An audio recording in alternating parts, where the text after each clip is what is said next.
kanisa la Kristo, kanisa la wote wanaomwamini nani? Kristo. Wa Katoliki, wa Pentekoste, wa Anglikana, wa Methodist, sijui nani, imradi ni mfuasi wa nani? Wa Kristo. Ni kanisa la Kristo. Ndio maana unapokuwa unajifunza na ambao sio Waadventista, usiwaone sio kanisa, ni kanisa. Na ni imani ya msingi namba 10 na ngapi? 12. Ndio maana tunakula nao meza ya nini? Ya Bwana. Wakija hapa, imradi wamemwamini Bwana wakabatizwa kwa mafundisho waliofundishwa, huyo anashiriki meza ya nini? Ya Bwana. Kwenye kanisa hili. Awe ni Mkatoliki anakula kipa imara kule, atakula meza ya Bwana hapa. Bwana Yesu asifiwe. Bwana ni mwema. Karibu tena siku nyingine ambapo tunaendelea na kujifunza habari hizi za Mungu katika wakati huu wa mwisho. Na siku ya leo tunaenda kupata somo lingine ambalo tutazidi kujifunza habari kuhusu mama wa makahaba na hao mabinti zake. Kwa hiyo tutajifunza kitabu cha Ufunuo sura ya 17, lakini pia tutaangalia na mafungu mengine ya kuzidi kututia nguvu katika somo la leo. Kwa rafiki yangu mtazamaji, na wewe msikiaji, wewe ambaye umepata nafasi ya kuweza kuangalia ubiri hili, tiani moyo kwamba huu ni wakati wa mwisho, na inatubidi sana kuendelea kujifunza mara kwa mara habari hizi za ujio wa Yesu Kristo mara pili, na zaidi sana tukijikabidhi sana katika wakati wa mwisho katika mikono yake. Na tiani moyo ni kwamba huu muda tulionao wa kusikia maneno haya, kuna wakati tutashindwa kupata nafasi tena hii ya kuweza kusikia. Kwa Mungu anapotupatia nafasi hii, Mungu anapokupatia bando, ukakubali, ukapakua mahubiri mbalimbali ambayo yanazidi kutusogeza karibu na Kristo, basi ni jambo la kushukuru Mungu. Lakini pia ni kushukuru kwa kuwa umetega muda wako kusikiliza hubiri hili kupitia mimi niliye mdogo ambaye Bwana ananitumia tu kama chombo. Kwa hiyo Mungu akutie nguvu, Mungu anitie nguvu. Lakini pia kama utatamani kuendelea kupata mahubiri yanayofuata, mahubiri kadhaa ambayo yako mbele, usione taabu kusubscribe katika channel hii, ili tunapotoa hubiri, tunapotoa ujumbe, Bwana anapokuwa ametoa neno lake kupitia sisi, basi hubiri liweze kufikia mapema. Lakini pia unaposubscribe inasaidia na mtu mwingine kuweza kujua na kupata au mtu mwingine anapata. Unaposubscribe, mtu mwingine pia inakuwa ni rahisi kuangalia ujumbe huu. Kwa hiyo ukutie moyo, Mungu akubariki kwa kutenga muda wako kwa siku hii ya leo kusikiliza ujumbe huu kupitia mimi niliye mdogo. Kwa hiyo tunakwenda kupata ombi, na baada ya ombi tutaanza somo letu. Kama una nafasi ya kupiga magoti, rafiki yangu, unaweza kupiga magoti. Kama huna, basi unaweza kuinamisha tu kichwa. Mimi nitamuomba Mungu, kwa kuwa nina nafasi nitapiga magoti. Basi tuombe. Baba yetu wa mbinguni, tunasema asante kwa nafasi hii uliyotupatia. Tunajikabidhi mikononi mwako, tukiomba utusaidie, tukiomba utuongoze, tukiomba msaada wako, kwani bila wewe hatuwezi chochote. Tunaomba Roho wako Mtakatifu aweze kutuongoza katika hubiri hili. Yale tutakayojifunza, yale tutakayoyasema, Yesu yatoke kwako. Lengo kubwa, Yesu, tuweze kuurithi uzima milele. Tunaishi kipindi cha mwisho kabisa, cha kufungwa kwa historia ya dunia hii. Basi Yesu, nitumie mimi ndiye mdogo kufikisha ujumbe kwa ndugu huyu, lakini pia nisaidie na mimi kuishi maisha yanayopendeza, ili nisije nikahubiri wengine afu mimi nikakataliwa. Basi nakusihi Bwana kuwa nasi, na ninaomba na kushukuru kupitia jina lako la thamani, jina la Yesu Kristo. Amina.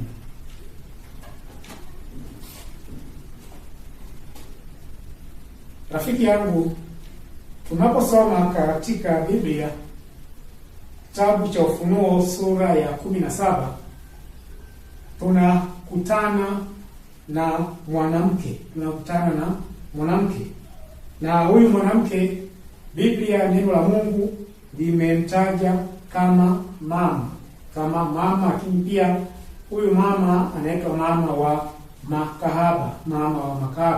Kwa hiyo tutajikita sana katika kitabu hiko cha Ufunuo 17, lakini tukiingia ndani zaidi kuweza kupata kwa nini imefikia hatua mpaka anaitwa mama wa makahaba. Kwa nini imefikia hatua? Kwa nini anaitwa mama wa makahaba? Lakini tunapojifunza kwenye kitabu cha Mwanzo sura ya 3, na ile fungu la 15. Mwanzo 3:15, neno la Bwana anasema, nami nitaweka wadui kati yako na huyo mwanamke, na kati ya uzao wako na uzao wake, huo utakuponda kichwa na wewe utamponda kisigino. Kwa Mungu, baada ya dhambi kuingia katika dunia hii, alitoa tangazo kwamba ataweka uadui kati ya uzao wa mwanamke, lakini pia uadui kati ya uzao wa nyoka. Kwa baada ya dhambi kuingia, Mungu akaweka uadui kwamba kuwe na uadui kati ya uzao wa nyoka na kati ya uzao wa nani? Uzao wa mwanamke. Kwa hiyo uzao wa mwanamke unatakiwa huwe na uadui dhidi ya nani? Dhidi ya uzao wa nani? Uzao wa nyoka. Sasa huyu mwanamke na uzao wake, huyu nyoka na uzao wake, tunaweza tukawajuaje? Unaposoma katika kitabu cha Wakorinto, kwanza tumwangalie huyu mwanamke anayezungumzwa hapa ni nani. Najua kuna wengine bado ndio tunaanza hatujui maana mwanamke nini, nyoka, wengine hawajui. Kwa lazima tupate msingi ili tuweze kwenda kuelewana huko mbele. Wakorinto wa pili sura ya 11, Wakorinto wa pili sura ya 11 na ile fungu la pili inasema, maana nawaonea wivu wa Mungu, kwa kuwa naliwakosea mume mmoja, ili nimletee Kristo bikira safi. Lakini pia unaposoma Efeso sura ya 5, na lile fungu la 25 hadi 32 anasema, enyi waume wapendeni wake zenu kama Kristo naye alivyolipenda kanisa, akajitoa kwa ajili yake, ili makusudi alitakase na kuisafisha kwa maji katika neno, apate kujiletea kanisa tukufu, lisilo na ila wala kunyanzi wala lolote kama hayo, bali liwe takatifu, lisilo na mawaa.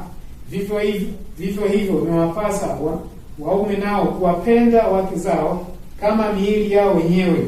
Ampendaye mkewe hujipenda mwenyewe. Maana hakuna mtu anayeuchukia mwili wake popote, bali huulisha na kuutunza, kama Kristo naye anavyolitendea kanisa, kwa kuwa tu viungo vya mwili wake.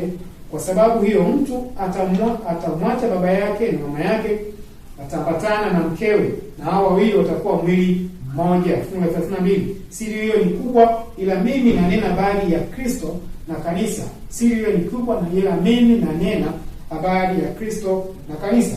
tusome tuangalie na fungu la mwisho katika kitabu cha Yeremia 3:14. Yeremia 3:14, neno la Bwana linasema 3:14 nasema, rudini enyi watoto wenye kuasi, asema Bwana, maana mimi ni mume wenu, nami nitatoa mtu mmoja wa mji mmoja na wawili wa jamaa moja, nami nitawaleta hata Sayuni. Kwa hiyo mwanamke katika Biblia wamezungumziwa katika namna kuu mbili. Kuna mwanamke binadamu, kuna mwanamke binadamu, mama kama mama, mwanamke binadamu. Lakini pia mwanamke amezungumziwa kama kanisa. Kama nani? Kanisa. Mtume Paulo kwa Korinto anasema, nawaonea wivu wa nani? Wivu wa Bwana, maana naliwakosea mume huyu mmoja ili nimletee Kristo bikira nini? Safi. Sasa unapozungumzia mwanamke katika Biblia ni kanisa au nani? Au binadamu. Sasa sisi hapa hatutaangalia mwanamke kama binadamu, tunaangalia mwanamke kama kanisa. Kwa hiyo na Waefeso nako Mtume Paulo anazidi kusema kwamba uhusiano kati ya mke na mume anaofananisha na uhusiano kati ya Kristo na kanisa. Uhusiano kati ya Kristo nani? Na kanisa. Lakini pia unapoenda kwenye Yeremia sura ya 3 fungu la 14 tunaambiwa kwamba rudini enyi watoto wa kuasi, maana mimi ni mume wenu. Kwa hiyo mfuasi yote wa Yesu ameolewa. Kaolewa na nani? Kaolewa na Kristo. Kwa hiyo kanisa ni mtu au ni mfuasi wa nani? Wa Kristo. Ila ni mfuasi wa Kristo.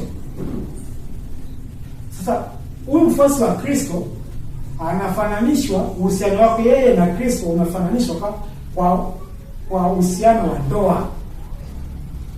Uhusiano wa ndoa. Yesu ametuoa. Sisi ni wake wa nani? Wa Kristo. Sisi ni wake wa nani? Wa Kristo. Kristo katuoa sisi. Katuoa nini? Ametuoa kupitia damu yake iliyomwagika pale msalabani. Kwa hiyo mwanamke anayezungumziwa hapa ni kanisa. Ni nani? Ni kanisa. Yaani Mungu anasema hivi, ataweka uadui kati ya kanisa na nyoka. Sawa? Kati ya kanisa na nyoka. Sasa nyoka ni nani? Nyoka tunaposoma katika kile kitabu cha Ufunuo 12, Ufunuo 12 fungu la 7 hadi 9 nasema, 12:7 hadi 9 nasema, kulikuwa na vita mbinguni, Mikaeli na malaika zake wakapigana na yule joka. Yule joka naye akapigana nao pamoja na malaika zake, nao hawakushinda, wala mahali pao hapakuonekana tena mbinguni. Yule nyoka mkubwa, yule joka katupwa, yule mkubwa nyoka wa zamani aitwaye Ibilisi na Shetani, audanganyaye ulimwengu wote. Akatupwa hata nchi, na malaika zake wakatupwa pamoja naye. Kwa nyoka anayezungumziwa hapa ni Shetani. Nyoka anayezungumziwa hapa ni nani? Ni Shetani. Sasa huyu Shetani naye huwa anakuwa na uzao. Huwa anakuwa na nini? Na uzao. Ndio maana unaposoma kwenye Yohana sura ya 8 fungu lile la 40, fungu la 44 anasema, ninyi ni wa baba yenu Ibilisi, na tamaa za baba yenu ndizo mpendazo kuzitenda. Yeye alikuwa mwanzi tangu mwanzo, wala hakusimama katika kweli, kwa kuwa hamna hiyo kweli ndani yake. Asemapo uongo, husema yaliyo yake mwenyewe, kwa sababu yeye ni mwongo na baba wa huo. Yeye ni mwongo na baba wa huo. Kwa hiyo nyoka au Shetani anapata uzao pale ambapo watu wanaamua kumwacha Mungu na kumfuata yeye, kufuata yale mapenzi yake. anayotaka. Kwa mtu anapokuwa amesema uongo, amesema yale ambayo, au amefanya matendo mabaya, hapo shetani amepata uzao. Shetani amepata nini? Uzao. Kwa hiyo anapata uzao kwa namna hiyo. Lakini huyu mtu anapokuwa anatoka kwa shetani na kwenda kumwamini Yesu kwa Bwana Mwokozi wa maisha yake, kanisa linakuwa limepata uzao, limeongezeka uzao. Sasa katika neno la Mungu kuna wanawake wakuu wawili. Kuna wanawake wakuu ngapi? Wawili. Wanawake wakuu wawili. Mwanamke wa kwanza tunamwona kwenye kitabu cha Ufunuo 12. Kitabu cha Ufunuo 12 tunaona mwanamke wa kwanza. Ufunuo 12 mstari wa kwanza hadi wa pili tunaona mwanamke wa kwanza. Mwanamke wa kwanza anasema, neno la Bwana linasema, na ishara kuu ilionekana mbinguni, mwanamke aliyevikwa jua na mwezi ulikuwa chini ya miguu yake, na juu ya kichwa chake taji ya nyota 12, naye alikuwa ana mimba, akilia hali ana utungu na kuumwa katika kuzaa. Kwa hiyo huyu ni mwanamke wa kwanza. Huyu ni mwanamke wa kwanza ambaye ana taji ya nyota 12. Sasa leo tutajikita sana katika huyu mwanamke wa Ufunuo 12. Tutaangalia katika somo lingine. Leo tunajikita kwenye huyu mwanamke anayefuata katika kitabu cha Ufunuo sura ya 17. Sura ya 17 na lile tukianza fungu la kwanza hadi fungu la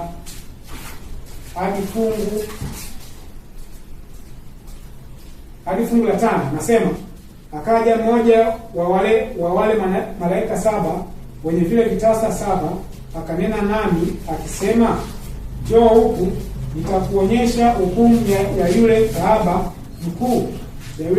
mkuu, aketie juu ya maji mengi, ambaye wafalme wa nchi wamezini naye, nao wakao juu ya nchi wamelevwa kwa mvinyo ya uasherati wake.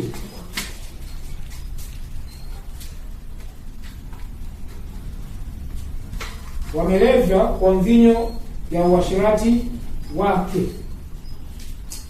Anasema, akanichukua katika roho hata jangwani, nikaona mwanamke ameketi juu ya mnyama mwekundu sana, mwenye kujaa majina ya makufuru, mwenye vichwa 7 na pembe 10. Na mwanamke yule alikuwa amevikwa nguo ya rangi ya zambarau na nyekundu, amepambwa kwa dhahabu na kito cha thamani na lulu, naye alikuwa na kikombe cha dhahabu mkononi mwake, kilichojawa na machukizo na machafu ya uasherati wake. Fungu la 5 neno la Bwana linasema, na katika kipaji cha uso wake alikuwa na jina limeandikwa la siri, Babeli mkuu, mama wa makahaba na machukizo ya nchi. Kwa hiyo huyu ndiye mwanamke wa Ufunuo 17 ambaye unaposoma tu unaona tu taswira alionayo ni mwanamke kahaba mchafu. Mavazi yake tu yanaonyesha kwamba haendani na tabia za Mungu. Lakini yule mwanamke wa Ufunuo 12 tunaona kwamba amevikwa jua na nini? Na mwezi. Tutakuja kujifunza kwa wakati mwingine. Sasa huyu mwanamke wa Ufunuo 17 ni nani? Kwa sababu tumejifunza kwamba mwanamke ni kanisa. Na sasa tunaweza tukasema hili kanisa la Ufunuo 17 ni nani? Ni nani? Kwa yule ambaye ni mara kwanza kusikia, basi twende taratibu, tutaweza kuelewa. Unaposoma kitabu cha Ezekiel 16, Ezekiel 16 fungu la 32, 16:32 inaeleza kwa nini huyu mwanamke anaitwa kahaba. Inaeleza kwa nini huyu mwanamke anaitwa kahaba. 16:32 anasema, mke wa mtu azinie Akaribishaye wageni badala ya mumewe. Mke wa mtu azinie, akaribishaye wageni badala ya mumewe, badala ya mumewe. 33 anasema, watu wako makahaba wote zawadi, bali wewe unawapa wapenzi wako wote zawadi zako, na kuwapa rushwa ili waje kwako pande zote kwa ajili ya mambo yako ya kikahaba, kwa ajili ya mambo yako ya kikahaba. Sasa unaposikia huyu mwanamke ni kahaba, ni nini kahaba? Kahaba ni nani? Kahaba ni mwanamke mwenye mume ila anaamua kumwacha mumewe na kwenda kufanya zinaa, kwenda kushiriki zinaa, kwenda kwa wanaume wengine. Huyo anaitwa nani? Kahaba. Mke ambaye atulii na mume huyu mmoja, mke ambaye atulii na mume mmoja, mke ambaye atulii na mume mmoja. Kwa hiyo Ezekiel anasema kwamba mke wa mtu azinie. Mke wa mtu afanyaje? Azinie. Mke wa mtu azinie. Akaribishaye wageni badala ya mumewe.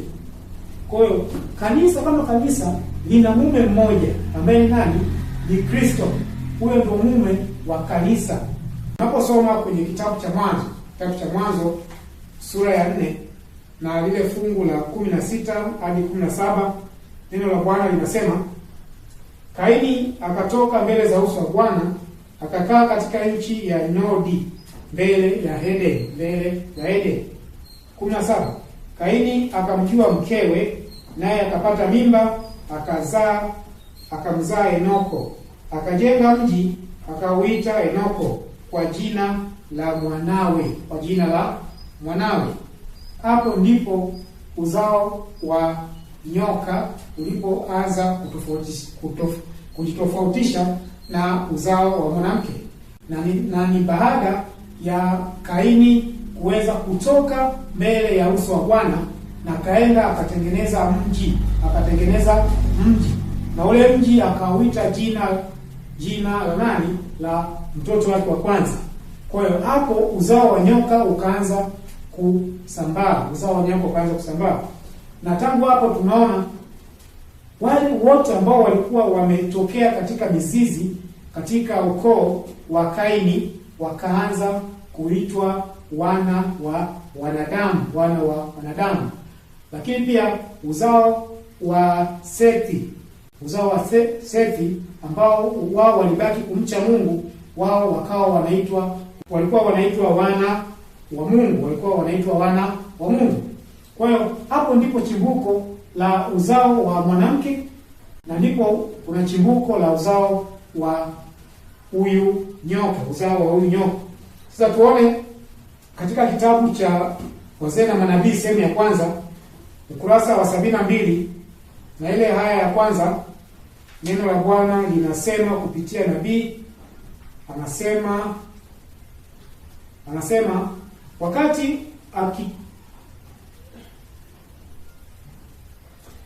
haya ya pili anasema, kwa muda fulani makundi haya mawili yalikuwa yamejitenga, kizazi cha Kaini wakisambaa kutoka kwenye makazi yao ya kwanza, walitawanyika katika tambarare na mabonde ambapo wana wa Sethi walikuwa wakiishi. Na hawa ili waepuke mvuto wao unaochafua kwa tabia, walihamia milimani na kujenga makao yao huko. Kwa hiyo uzao wa Kaini ambao wao waliamua kuchagua kufuata taratibu za kishetani, wao waliamua kujitenga. Lakini pia na uzao wa Sethi, wao ambao waliamua kuchagua upande wa mambo ya Mungu, na wao waliamua kujitenga. Kwa uzao wa mwanamke na uzao wa Mungu au uzao wa nyoka hawakuchangamana, na hata sasa hawatakiwi kuchangamana. Kwa hiyo hapo ndipo tunaona kwamba chimbuko la uzao wa nyoka na uzao wa huyu mwanamke, yani kanisa la Kristo. Sasa huyu mwanamke wa Ufunuo 17, huyu kanisa wa Ufunuo 17 na watoto wake wametokea wapi? Tunapojifunza kwenye Ufunuo 17 fungu la kwanza hadi la 7, tunakuta kuna maneno haya ambayo yanazidi kutushangaza na kutustajabisha juu ya huyu mwanamke wa Ufunuo 17. Huyu mwanamke kahaba, huyu mwanamke ambaye atulii kwa mumewe, huyu mwanamke ambaye anatangatanga, anatafuta wanaume wakati mumewe amemwacha, yupo anamuita rudi, lakini yeye anaenda kutafuta wanaume wengine. Huyu mwanamke, sasa tuanze kumwangalia kwa undani zaidi ili tuweze kupata ni wapi alipotokea, kwa sababu tunajifunza mwanamke ni kanisa. Sasa hili kanisa ambalo limemwacha mumewe, chimbuko lake ni wapi? Lilikuwa wapi? Unaposoma kitabu cha Ufunuo, kitabu cha Daniel 7 fungu la 7 hadi la 8, tunakuta kuna ufalme. Daniel aliona falme 4 zikitokea duniani. Ufalme wa kwanza aliuita simba, ufalme wa pili alifananisha na dubu, na ufalme wa tatu ulifananishwa na chui. Lakini ufalme wa 4 hakuweza kuupatia jina kwa sababu ulikuwa na sifa za wale wanyama wengine 4 au zile falme zingine zote zile alikuwa nazo. Alikuwa na sifa zote za wale wanyama wengine wangapi? 4.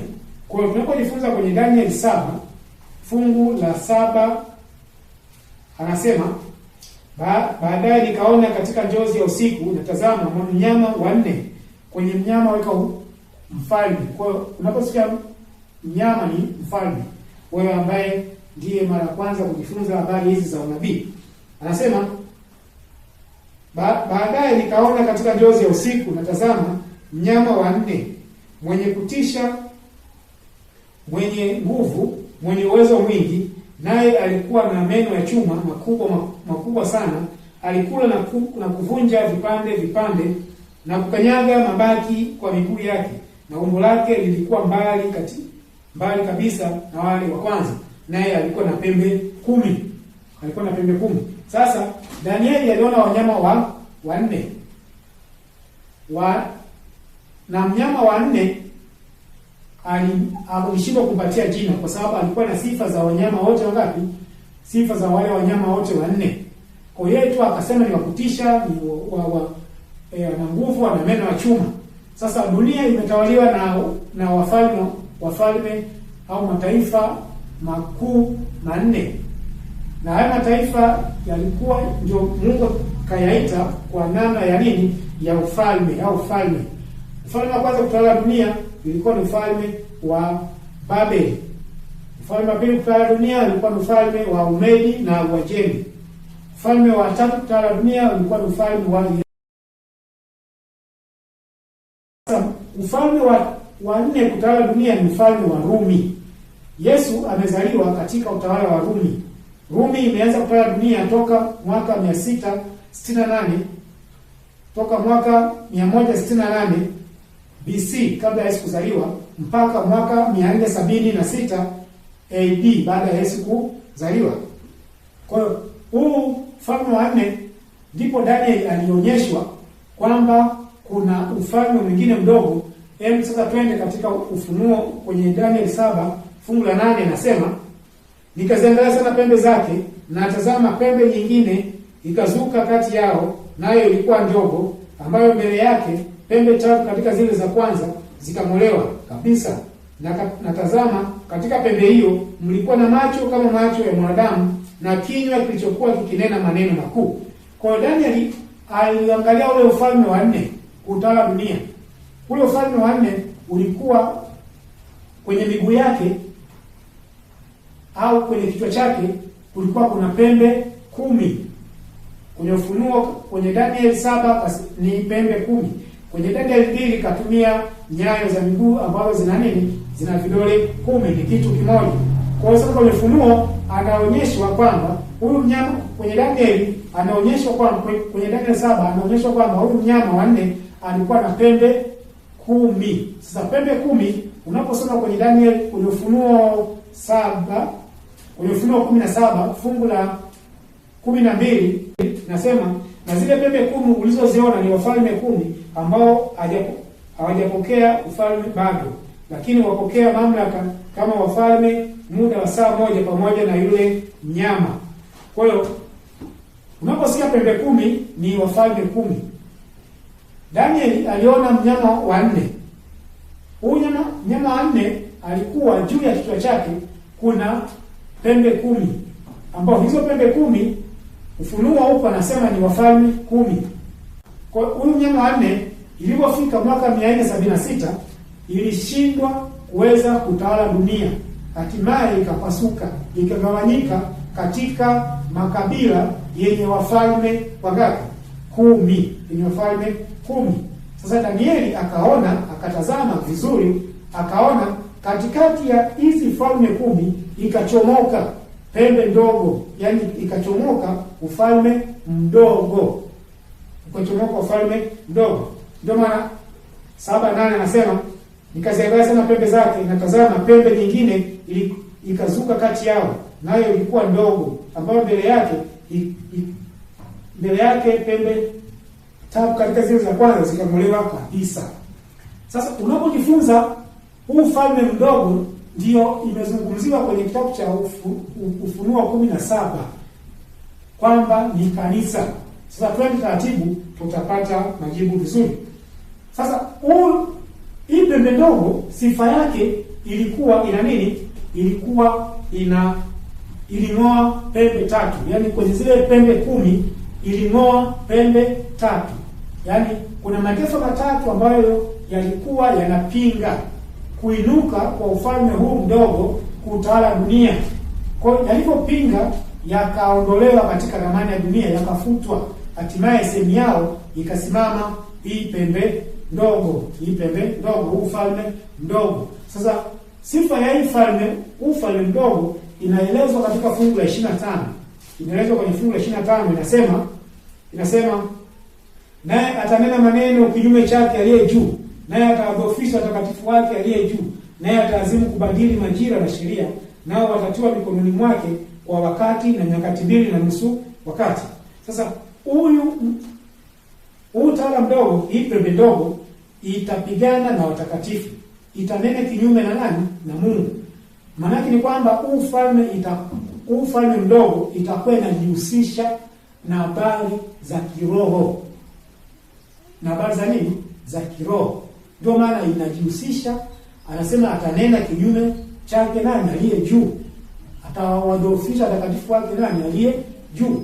Kwa huu ufalme mdogo ni ufalme ambao inajihusisha na nini? Na utawala au mambo ya kiroho. Sasa tunajifunza vipi? Tunapataje huu ufalme mdogo? Sawa? Ambao itatupelekea picha tujue huyu mwanamke wa Ufunuo 17. Rumi, ufalme wake ulipokosa nguvu kutawala dunia, tunaona ilikabidhi mamlaka yake ya kisiasa kwa kanisa, kwa kiongozi wa kidini.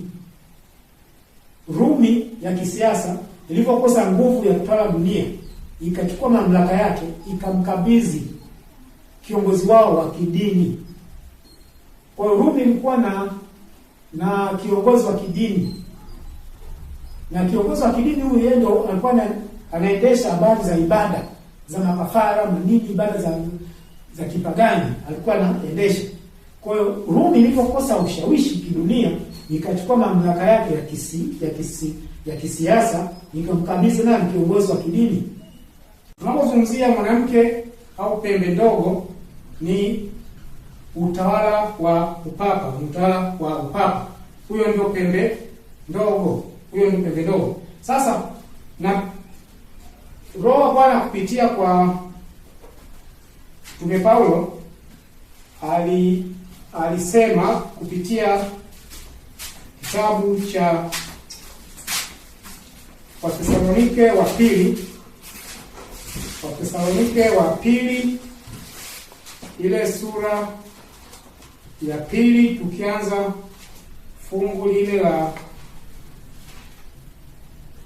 kiangalia fungu la 3 na 4, anasema mtu awaye yote asiwadanganye kwa njia yoyote, maana hiki usipokuja kwanza ule upendeleufu Akafunuliwa yule mtu wa kuasi, mwana wa uharibifu, fungu la 4, yule mpingamizi ajiinuaye nafsi yake juu ya kila kiitwacho Mungu ama kuabudiwa, hata yeye mwenyewe uketi katika hekalu la Mungu, akijionyesha nafsi yake kana kwamba yeye ndiye Mungu. Kana kwamba yeye ndiye nani? Ndiye Mungu. Kwa hiyo huu utawala wa pembe ndogo, utawala wa upapa, ulitabiriwa kwamba utatokea na itaweza kutawala dunia katika kipindi hicho. Kwa Mtume Paulo alionyeshwa kwa uwezo wa Roho Mtakatifu kwamba ni lazima huyu mtawala atokee, lazima huyu mtawala atokee, pembe ndogo aibuke na aweze kujiinua juu ya kila kiitwacho nini? Mungu. Kujiinua juu ya kila kiitwacho Mungu. Sasa alipataje nafasi? Alipataje nafasi katika Ukristo? Kwa nini wengi wanamuona kama ni Mkristo? Kwa nini wengi wanamuona kama ni Mkristo? Alipataje nafasi mpaka akaweza kutawala Ukristo? Ukisoma kitabu cha Pambano Kuu ukurasa wa 32 na ile aya ya pili, neno la Bwana linasema, Pambano Kuu ukurasa wa 32 aya ya pili, neno la Bwana linasema, anasema hatimaye Wakristo walio wengi walikubali kushusha viwango vyao, na muungano uliundwa kati ya Ukristo na upagani. Anasema, kwa hiyo Yesu alipoondoka hapa duniani aliacha kanisa la mitume.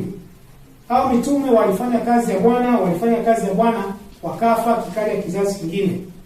Na hatimaye hiki kizazi kingine kikakubali kuruhusu mapokeo kuingia katika Ukristo, na mapokeo haya yalikuwa yanatoka nje yanaingia ndani, yanatoka nje yanaingia ndani. Ndio nabii wa Mungu anasema kwamba Wakristo walianza kushusha viwango vyao vya nini? Vya Ukristo. Anasema hatimaye Wakristo walio wengi walikubali kushusha viwango vyao na muungano uliundwa kati ya Ukristo na upagani. Kwa Wakristo wakawa wamefanya mapatano na nani? Na upagani. Wakawa wafanya mapatano na upagani. Sasa ukisoma tena ukurasa wa 37 aya ya kwanza, neno la Bwana linasema, 37 aya ya kwanza, neno la Bwana linatuambia, anasema, Mtume Paulo katika barua yake ya pili kwa Wathesalonike alitabiri uasi mkuu ambao ungetokea na uanzishwaji wa mamlaka ya upapa. Alitangaza kuwa siku ya Kristo isingekuja. Kwa hiyo alishatabiri kwamba kutatokea. Kutafanyaje? Kutatokea. Aya ya pili anasema, kidogo mwanzoni kwa siri na katika hali ya kukimya, na hatimaye kwa wazi zaidi, kwa kadiri makosa yalivyozidi kupata nguvu na kutawala akili za watu. Siri ya uasi iliendeleza kazi yake ya udanganyifu na kufuru. Karibu pasipo kutambua, mila na desturi za upagani ziliingia ndani ya kanisa. Na anasema roho ya kulegeza masharti na kuiga ulidhibitiwa kwa muda kwa mateso makali ambayo kanisa iliyapata chini ya upagani. Anasema, lakini mara tu mateso yalipokoma na Ukristo ukaingia katika mabaraza na nyumba za kifalme, kanisa liliweka pembeni usahihi na unyenyekevu wa Kristo na wa mitume wake. Badala yake lilivaa kujionyesha na kiburi cha makuhani wa kipagani na watawala. Kwa hiyo hii siri ya kuasi iliingia katika Ukristo, ilipata nguvu katika Ukristo baada ya Ukristo wenyewe kuanza kulegeza masharti. Na hii ilitokea baada ya mfalme Konstantino, baada ya yeye kujidai kwamba amemwamini Yesu kwa Bwana na Mwokozi wa maisha yake. Kwa mfalme akapokelewa katika Ukristo, watu wakafurahi kwamba mfalme amekuwa Mkristo, kwa hiyo mateso wakaona kwamba mateso yamekoma. Kumbe ilikuwa ni ujanja wa shetani ambao ulikuwa lengo lake ni kuwavuta Wakristo ili waingie katika mtego.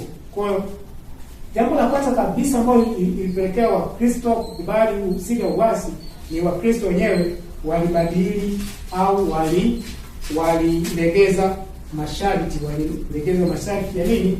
Ya Ukristo. Viwango vya Ukristo wakavishusha chini, na walipovishusha chini, shetani akapata nafasi. Nafasi. Kwa hiyo mpendwa, anaendelea kusema aya ya 3 nasema, muungano huu wa upagani na Ukristo uliwezesha kuzaliwa kwa mtu wa dhambi. Aya ya 3 nasema, muungano huu wa upagani na Ukristo uliwezesha kuzaliwa kwa mtu wa dhambi. Kwa hiyo tunaona kwamba baada ya Ukristo kulegeza masharti, mfalme naye akaamua kujifanya kwamba amemkiri Yesu kwa Bwana na Mwokozi wa maisha yake.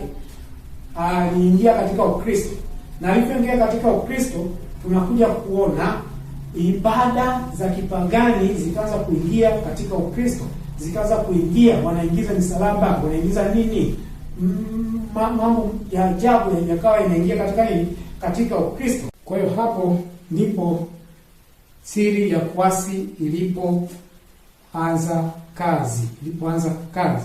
Sasa tuone katika Ufunuo 17 pale namna anavyoelezewa zaidi na zaidi, ili tuweze naamini sasa tutakuwa tumepata picha na tumeelewa, kwa wale ambao ni mara yao ya kwanza kusikiliza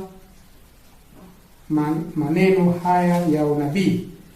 Sasa tuanze. Nasema, akaja mmoja wa wale malaika 7 mwenye vile vitasa 7, akanena nami akisema, njoo huku nitakuonyesha hukumu ya yule kahaba mkuu aketie juu ya maji mengi, ambaye wafalme wa nchi wamezini naye. Kwa hiyo kwenye kahaba ni jinsia ya kike.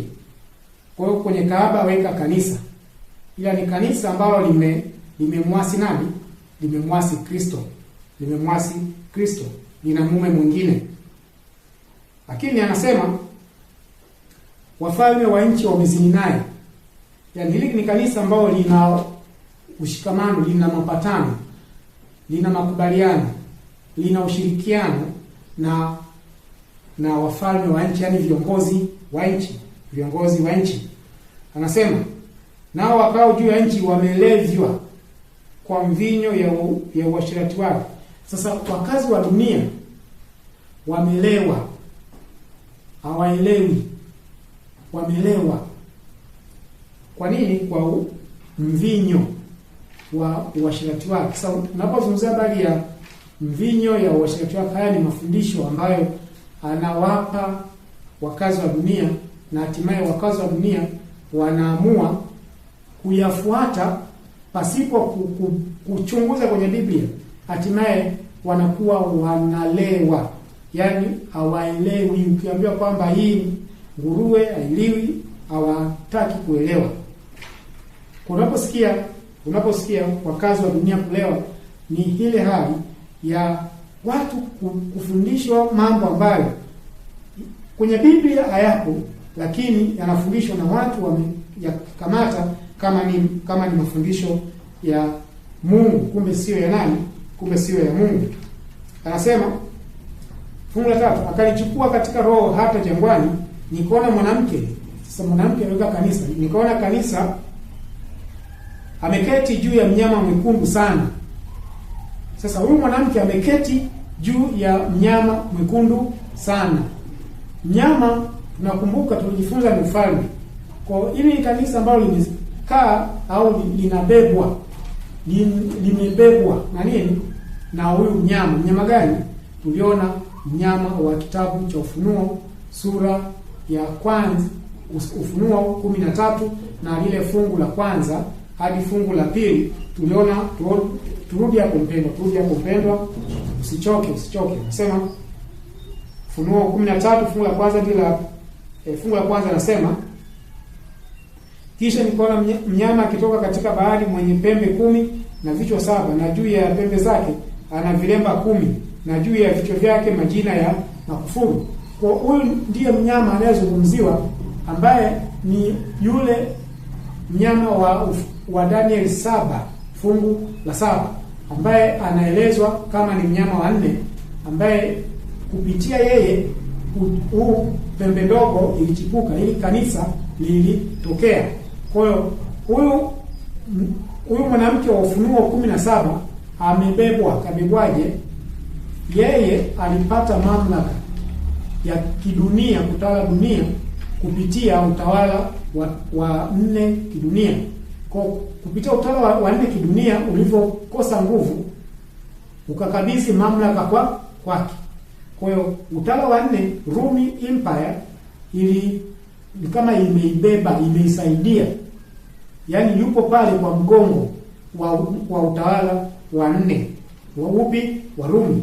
Kwa hiyo cheo cha kwanza ni cheo cha kiongozi wa kidini. Sasa kupitia kiongozi wa kidini anakuwepo pale kwa sababu gani? Kwa sababu alipata mamlaka kupitia mnyama gani? Wa 4. Kwa hiyo huyu mnyama wa 4 imembeba.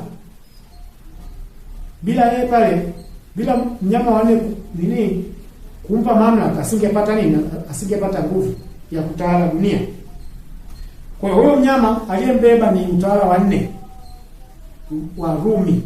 Kwa hiyo ana kofia 2. Kwa hiyo kofia ya kwanza ni kofia ya kidini, anaitwa kiongozi wa kidini. Kofia ya pili inayombeba, inayomsaidia kusurvive ni nini? Ni utawala wa kisiasa. Siasa ipi?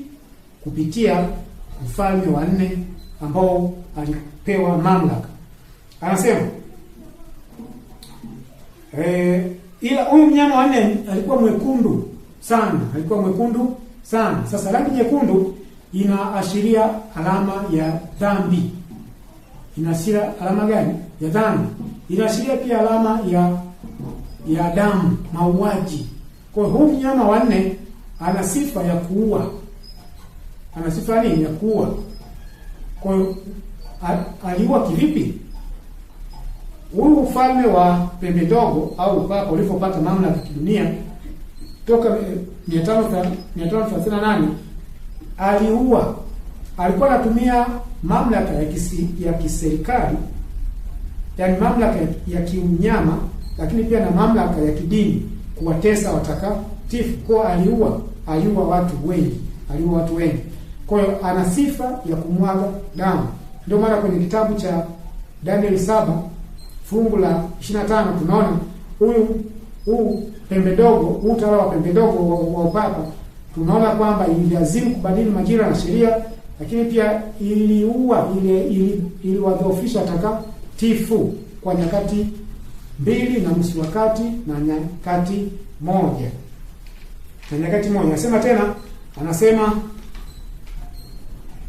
huyu mnyama anasema mwenye kujaa majina ya makufuru.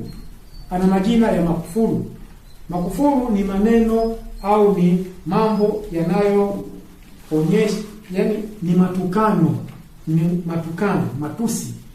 Ana matusi kwa Mungu aliye juu. Ndio maana Daniel 7 fungu lile la 25 nasema naye atanena maneno kinyume chake aliye juu, naye atawadhoofisha watakatifu wake aliye juu. Sasa ukisoma kitabu kimoja kinachoitwa tunaona jambo moja hapo ambalo linaonyesha kwamba huu utawala wa upapa unakufuru. Unafanya nini? Unakufuru. Kitabu kinachoitwa Prompta Biblica Canonica.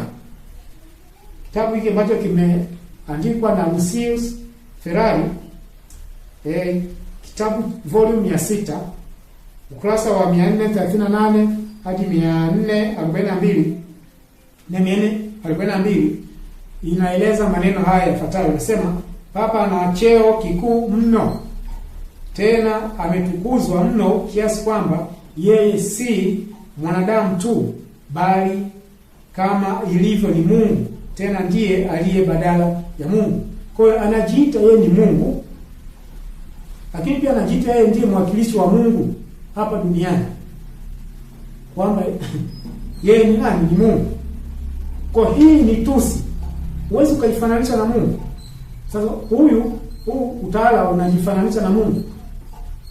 Na tabia ya kujifananisha na Mungu ilikuwa ni tabia ya Shetani. Shetani yeye ndiye alikuwa na tabia ya kujifananisha na Mungu. Na ndio maana akatupwa kabisa, akatolewa kule juu mbinguni. Kwa hiyo ana tabia, ana sifa ya kujiita yeye nani? Yeye ni Mungu. Ana sifa ya kujiita yeye nani? Ni Mungu. Lakini pia anadai kwamba ana uwezo wa kusamehe dhambi. Ana uwezo wa kusamehe dhambi. Ukisoma Luka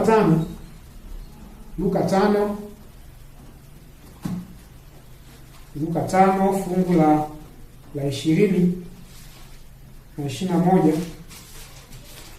Luka 5:20 na 21.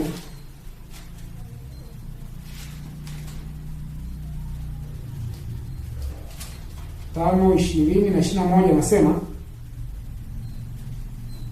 naye alipoiona imani yao alimwambia rafiki, umesamehewa dhambi zako. Kwa hapa Yesu alisamehe dhambi. Sasa baada ya kusamehe dhambi, fungu la 21 nasema basi wale waandishi na Mafarisayo wakaanza kuhojiana wakisema, ni nani huyu asemaye maneno ya kukufuru? Nani awezaye kusamehe dhambi isipokuwa Mungu peke yake?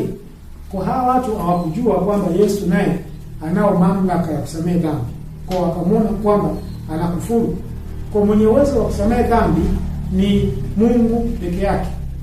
Ni Mungu peke yake.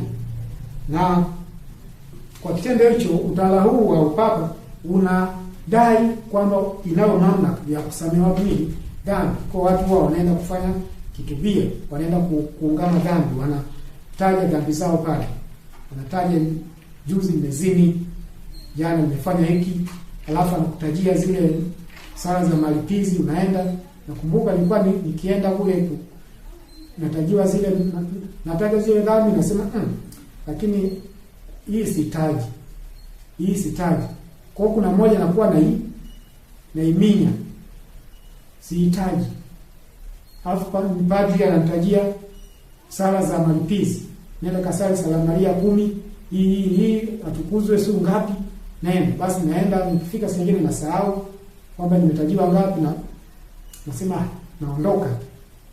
Kwa hii ni kufuru. Nini? Ni kufuru. Huwezi kudai kwamba wewe una uwezo wa kusamehe dhambi. Mwenye uwezo wa kusamehe dhambi ni nini? Ni Mungu. Kwa hiyo utawala huu ina jina mojawapo la kufuru, ni la kwamba ana mamlaka ya kusamehe nini? Ya kusamehe dhambi. Haya, lakini pia inadai ibada. Inadai nini? Ibada. Tunaona watu wengi, viongozi wengi wanamsujudia huyu papa. Wanamsujudia, wanamuinamia wakiamini kwamba yeye ndiye mwakilishi wa Yesu hapa duniani. Yeye ndiye mwakilishi wa Yesu hapa duniani. Kumbe ni mwakilishi wa Shetani, tutaona hapa mbele. Kwa hiyo ukisoma Mathayo 4 fungu la 10, Mathayo 4 fungu la 10, 4:10 neno la Bwana linasema, 4:10 neno la Bwana linasema, tumsikize Yesu anasema, ndipo Yesu alipomwambia, nenda zako Shetani, kwa maana imeandikwa, msujudie Bwana Mungu wako, umwabudu yeye peke yake. Kwa hiyo Shetani alitaka Yesu amsujudie, lakini Yesu yeye akasema hapana. Mwenye mamlaka ya kusujudiwa ni nani? Ni Mungu peke yake. Lakini utawala huu, mwanamke huyu inataka ibada isujudiwe, ambayo ni kufuru. Kwa hiyo anataka na yeye abudiwe, ambayo ni tabia nani? Tabia ya Shetani. Kwa hiyo tumeona pia kwamba ana mavazi. Tukiendelea kusoma hapa anasema fungu la 4 anasema, na mwanamke yule alikuwa amevikwa nguo ya rangi ya zambarau. Sasa nguo ni nini? Unapojifunza kwenye Biblia nguo nguo Ufunuo 19 lile fungu la Ufunuo 19 na fungu la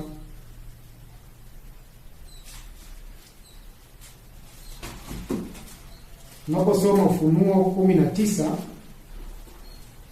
na fungu la 8 anasema, naye amepewa kuvikwa kitani nzuri ing'arayo safi, kwa maana kitani nzuri hiyo ni matendo ya haki ya watakatifu.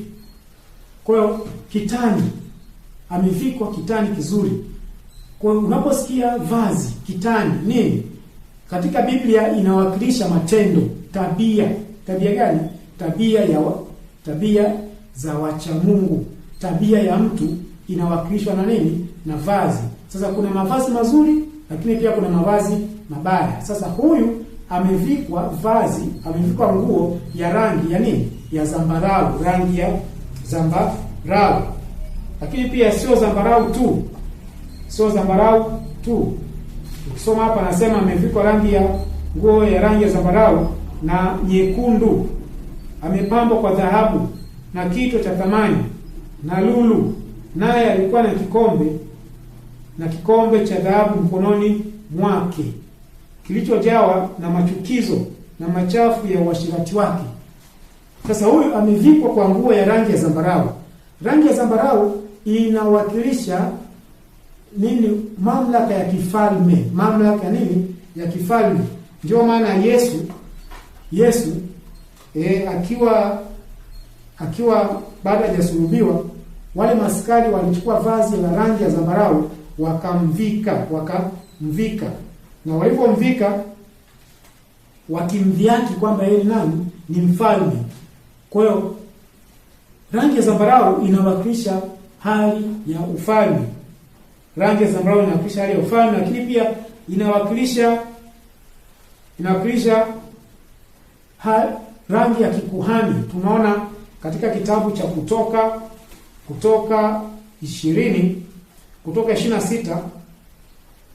Kutoka 26 fungu la kwanza, neno la Bwana linasema, kisha fanya hiyo maskani iwe na mapazia 10, ifanye ya nguo ya kitani nzuri ya kusokota, pamoja na nyuzi za rangi ya samawi, pamoja na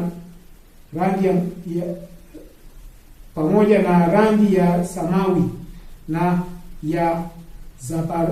na ya zambarau na nyekundu, pamoja na makerubi, kazi ya fundi stadi.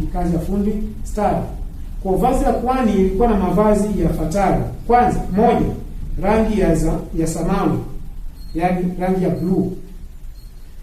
2, na ya zambarau. 3, nyekundu. Kwa hiyo rangi ya zambarau inawakilisha vazi, tabia ya kikuhani. Ila sasa yeye huku yeye anakuwa anatumika katika ukuhani gani? Ukuhani upande wa shetani. Huku kwa Haruni ilikuwa anatumika upande gani? Upande wa Mungu.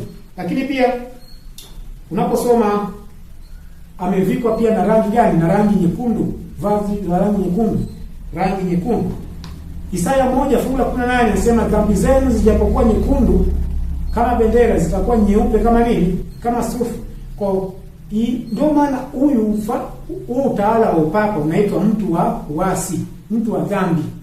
Ina tabia ya dhambi, ina rangi nyekundu, ina tabia ya kumwaga damu. Ina tabia ya kumwaga nini? Damu. Ina tabia ya kumwaga damu. Kwa ndio maana imevikwa, ina tabia ya utawala. Rangi ya zambarau, utawala, inataka kutawala. Lakini pia ina tabia gani? Ina tabia ya kikuhani, yani inajiita ni kuhani, ni kiongozi wa nini? Wa kidini. Lakini pia anajiita yeye ni mwagaji damu, ni mtu wa dhambi, ana tabia ya dhambi, mauaji, anaua watu. Sasa huyu mwanamke wa Ufunuo 17, hili kanisa la Ufunuo 17, tumeona sifa zake hizo. lina sifa ambazo ni tofauti kabisa na mwanamke wa Ufunuo sura ya 12.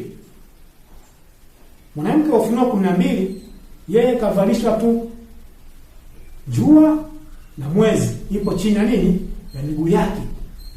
Na nyota 12 kwenye nini? Kwenye kichwa chake. Hizo tu. Lakini tunaona huyu mwanamke wa Ufunuo 17 yeye ana lulu, ana nini? Ni kanisa ambalo lina yaani watu wakiliona hivyo wanasema hapo ndipo kuna Mungu. Hapo ndipo kuna nini? Kuna Mungu. Kumbe ndipo kuna kiti cha enzi cha nani? Cha Shetani. Kwa hiyo unapozungumzia mwanamke wa Ufunuo 17 unazungumzia mwanamke au kanisa ambalo lilianza kuchipuka toka ilivyopewa Rumi ya kisiasa, ilivyokosa mamlaka ikamkabidhi kiongozi wao wa kidini, ikatembea mpaka leo hii. Mpaka leo hii, na hiyo si nyingine ni kanisa Katoliki. Kanisa Katoliki, upapa ndio inahusika na Ufunuo 17. Kwa nini? Kwa sababu unaposoma kwenye kitabu cha Ufunuo 17 tunaona sifa mojawapo kwamba ana kikombe mkononi. Ana kikombe nini? Mkononi. Anasema naye alikuwa na kikombe cha dhahabu mkononi mwake. Yaani hata hapo huwezi kugundua kwamba ni utawala wa upapa. Kwa utawala wa upapa ndio unazungumziwa kwenye kitabu cha Ufunuo 17. Ana kikombe mkononi mwake. Na kikombe hicho, tukumbuke kwamba kikombe kazi yake ni kuweka kinywaji ili unywe. Kwa hiyo ameshika kikombe. Biblia inasema kwamba ndani ya kikombe kuna machafu ya uasherati, mafundisho na potofu ambayo anafundisha, ananywesha nani? Ananywesha watu. Kwa sababu tunaamini kitendo cha kula, kunywa, sawa, ni kujilisha. Kwa hiyo analisha wakazi wa dunia mambo ambayo yanaenda kinyume na nani? Na Mungu, yanaenda kinyume na Mungu. Lakini tunakuja kuona jambo lingine la ajabu. Kwenye fungu la 5 anasema, na katika kipaji cha uso wake alikuwa na jina limeandikwa la siri, Babeli mkuu, mama wa makahaba na machukizo ya nchi. Kwenye kipaji chake cha uso, katika akili yake, yeye ana ajenda yake ambayo wengine hawajui. Wanaojua ni wale ambao wanafuatilia mambo. Ana ajenda yake kichwani. Ajenda gani? Babeli mkuu, mama wa makahaba na machukizo ya nchi. Sasa Babeli, unapozungumzia Babeli ni nini? Babeli tunaanza kuiona katika kitabu cha Mwanzo. Katika kitabu cha Mwanzo sura ya 11 ambapo Mungu alichafua lugha. Ambapo Mungu alichafua nini? Lugha. Mwanzo 11 na hili fungu la 6 na 9, Mwanzo 11 6 na 9. Neno la Bwana linasema 11:6 na 9, nasema Bwana akasema, tazama watu hawa ni taifa moja na lugha yao ni moja, na haya ndiyo wanayoanza kuyafanya, wala sasa hawatazuiliwa neno wanalokusudia kulifanya. Haya, na kushuke huko tuwachafulie usemi wao, ili wasisikilizane maneno wao kwa wao.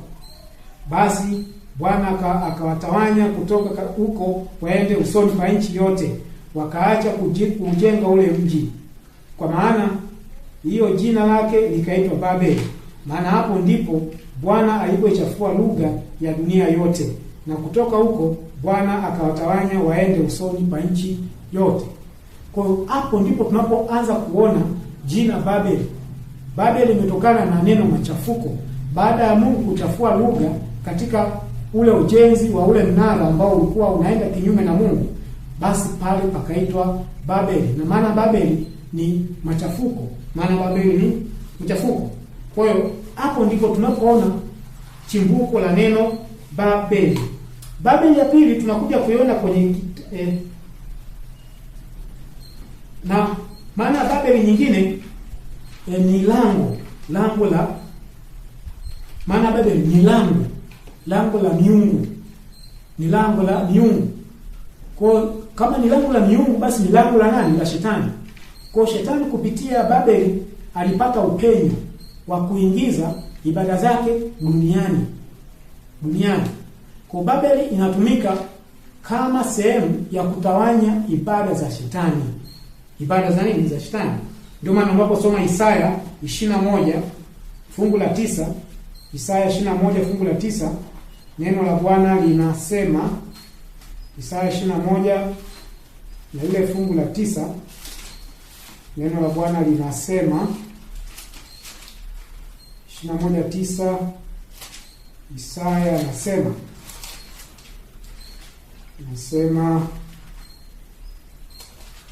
21:9 nasema, na tazama ninakuja, kundi la watu wapanda farasi wakienda wawili wawili. Akajibu na kusema, Babeli umeanguka, na sanamu zote za miungu yake zimevunjwa chini. Kwa Babeli ilikuwa ni sehemu ambako kuna ibada za miungu, ibada za shetani. Kwa ndio sehemu ambayo shetani alikuwa anatumia kusambaza ibada zake. Sasa Babeli nyingine tunakuja kuiona katika kitabu cha huku kwenye Agano Jipya, kwenye kitabu cha Matendo 27 fungu la 6. Matendo 27 fungu la 6 tunakuta kuna Babeli nyingine inatajwa. Matendo 27 fungu la 6, neno la Bwana linasema, 27 fungu la 6 inasema, na huko yule akida akakuta merikebu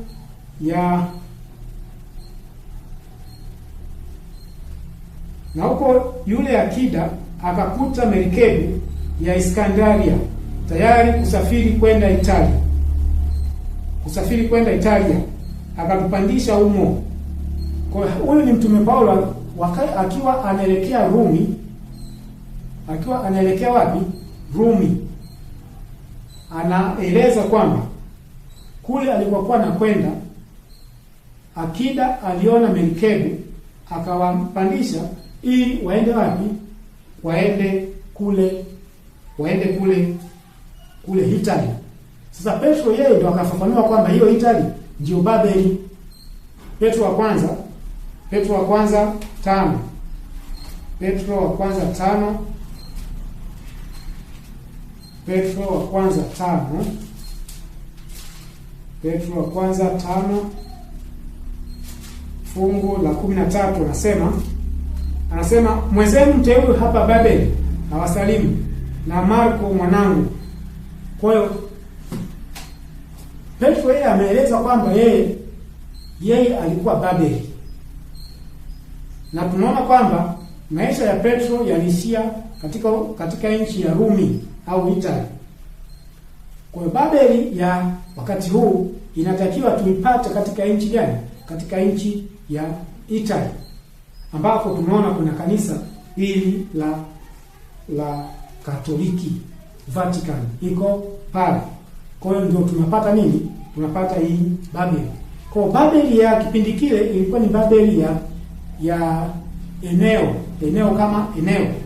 Lakini Babeli hii ya sasa hivi ni Babeli ambayo inajihusisha na habari za nini? Habari za ibada. Ni Babeli ya kiroho. Ni Babeli ya kiroho. Kwa hiyo ndio inazungumziwa katika kitabu cha Ufunuo 17. Ni Babeli ya kiroho. Ni Babeli ya kiroho ambayo inaeneza ibada za shetani ulimwenguni kote. Ila ni Babeli mkuu. Yaani hakutakuwa na Babeli nyingine. Hakutakuwa na utawala mwingine wa kiroho utakaoeneza ibada za shetani kuliko huyu. Kuliko nani? Huyu. Yaani huyu ndiye atakuwa wa mwisho. Huyu ndio atakuwa wa mwisho. Kivipi? Ile Babeli iliangushwa, na Babeli hii itaangushwa tena. Hakutakuwa na Babeli nyingine tena. Itaangushwa, hakutakuwa na Babeli nyingine tena. Kwa hiyo huu ni mchafuko, ni Babeli mkuu, ni mkorogo wa mafundisho. Mafundisho ya uongo yanachanganywa na mafundisho au fundisho la kweli. Hiyo ndio Babeli. Mkorogo wa nini? Wa mafundisho. Lakini Babeli inaonyesha hali ya uasi, namna kanisa hili lilivyomwasi nani? Kristo. Lilivyomwasi nani? Kristo. Kwa hiyo Babeli ni uasi kuu, mkorogo wa mafundisho. Mkorogo wa mafundisho. Sasa Babeli mkuu, tunaona kanisa Katoliki lilianza rasmi mwaka 538 mpaka mwaka 1798, akiua watu, akichoma watu, akichoma Biblia, akiteketeza kila aina ya mfuasi wa Kristo aliyekuwa anaamua kujikabidhi kwa Kristo zaidi na zaidi, alikuwa anakamatwa na kuuliwa. Tunaona katika kipindi hiki chote hapa Ukristo ulikuwa umeingia katika shida kubwa sana. Kwa sababu gani? Kwa sababu watu waliaminishwa kwamba Papa ndiye Mungu. Papa ndiye nani? Mungu. Kwa kuna giza la kiroho. Baadaye tunakuja kuona Mungu anaibua watu ndani ya Katoliki humo wanaanza kupinga baadhi ya mambo ambayo yalikuwa yanatendeka katika kanisa lile. Tunakuja kuona watu mbalimbali, kina John Wycliffe, tunaona kina John Calvin wanaibuka, kina Martin Luther wanaibuka, na tunakuja kuona kila mmoja alikuwa akipata nuru fulani anakemea, akishakemea kanisa Katoliki linampinga, likishampinga huyu ndugu pia naye anapata neno mfuasi. Na kwa mamlaka ya Katoliki kawa kama vile mtu choma moto, piga, kuwa, kata upanga, walikuwa watendea watu hivyo, walikuwa wanapinga wa mamlaka yao. Na watu walivyokuwa wanachoma moto ndivyo wafuasi wake walivyokuwa wanazidi kuongezeka. Kwa hiyo walikuwa wanajimega. Sasa kila aliyekuwa anapinga jambo fulani anapata wafuasi wanajimega. Kila uwe kapinga jambo fulani anajimega, anapata wafuasi, wanatengeneza kanisa. Kwa makanisa mengi yakawa yametoka katika kanisa Katoliki. Makanisa mengi yakawa yametoka katika utawala au kwenye himaya ya kanisa Katoliki. Sasa Biblia inasema kwamba ni mama wa makahaba. Tulijifunza kwamba mama ni mwanamke. Mwanamke ni kanisa. Kanisa ni Kristo. Kwa huyu ni mama. Ila yeye ni mama yupi? Ni mama kahaba. Tumesoma kwenye Ufunuo sura ya 17 fungu la kwanza pale. Sawa, kwamba kahaba mkuu. Kwa huyu hili ni kanisa ambalo limemwasi nani? Kristo. Ila anaitwa mama. Mama ni mwanamke aliyezaa. Ni mwanamke alifanyaje? Aliyezaa. Amezaa nini? Amezaa watoto. Watoto gani? Watoto wanaoitwa wanawake. Ila hawa wanawake na wao wanaitwa nani? Makahaba. Kwa anaitwa kwamba mama wa makahaba, yani ni mama aliyezaa makahaba. Sasa makahaba ni kina nani? Ni wale ni mwanamke au ni wanawake wenye mume, lakini hawataki kumfuata nani? Mume wao. Kwa kanisa Katoliki lilizaa makanisa ambayo yanamfuata yeye. Tusome kitabu cha Ezekiel 16 fungu la 44 inasema, tazama, kila mtu atumie atatumia mithali hii kinyume chako. Nasema, kama mama ya mtu alivyo ndivyo alivyo binti yake. Kama mama ya mtu alivyo ndivyo alivyo binti yake. Kwa hiyo kanisa Katoliki imechipusha matawi mengine, makanisa mengine yametokea kwake. Haya matawi mengine yaliyotokea kwake ndio Biblia inaita makahaba. Yaani ni makanisa ambayo yanafuata tabia ya nani? Tabia ya mama yao. Mama yao tabia yake ni nini? Ni kuzini. Anamwacha nani? Mumewe. Kuna makanisa haya nayo yanafanyaje? Yanafuata tabia ya nani? ya mama yao ya kufanya zinaa, kutofuata maelekezo ya nani? Ya mume wao ambaye ni nani? Ni Kristo. Ndio maana unaposoma kitabu cha Isaya 4 fungu la kwanza kabisa, neno la Bwana linasema, fungu la kwanza, neno la Bwana linasema, na siku hiyo wanawake 7 watamshika mtu mume mmoja, wakisema, tutakula chakula chetu na kuvaa nguo zetu wenyewe, lakini tuitwe tu kwa jina lako, utuondolee aibu yetu. Kwa hiyo neno la Mungu linatuambia kwamba na siku hiyo wanawake 7, yani wanawake wengi, makanisa mengi, watajiita kwamba wao mumeo ni nani? Mume wao ni nani?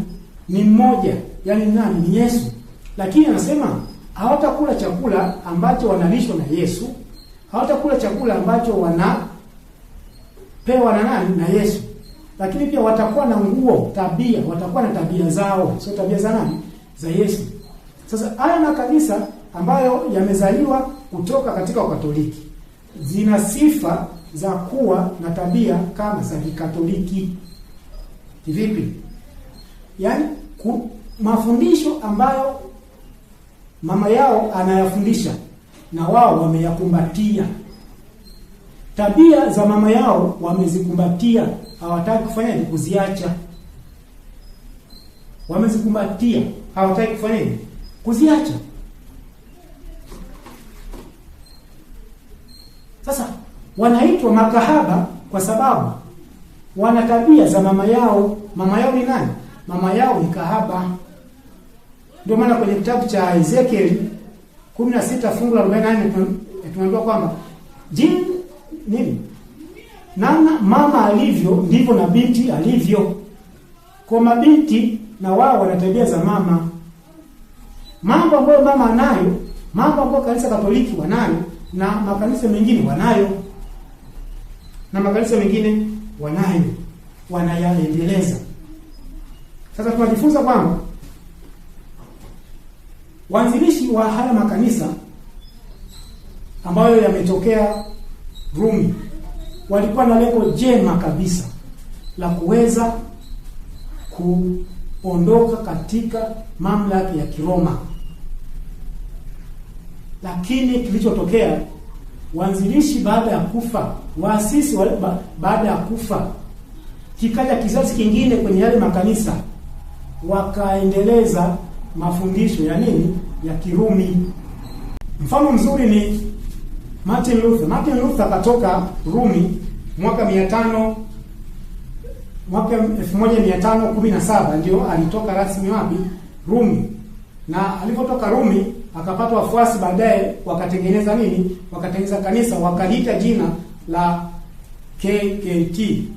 Walitoka kule, walianzisha kanisa baada ya Martin Luther kutoka Rumi mwaka 1517.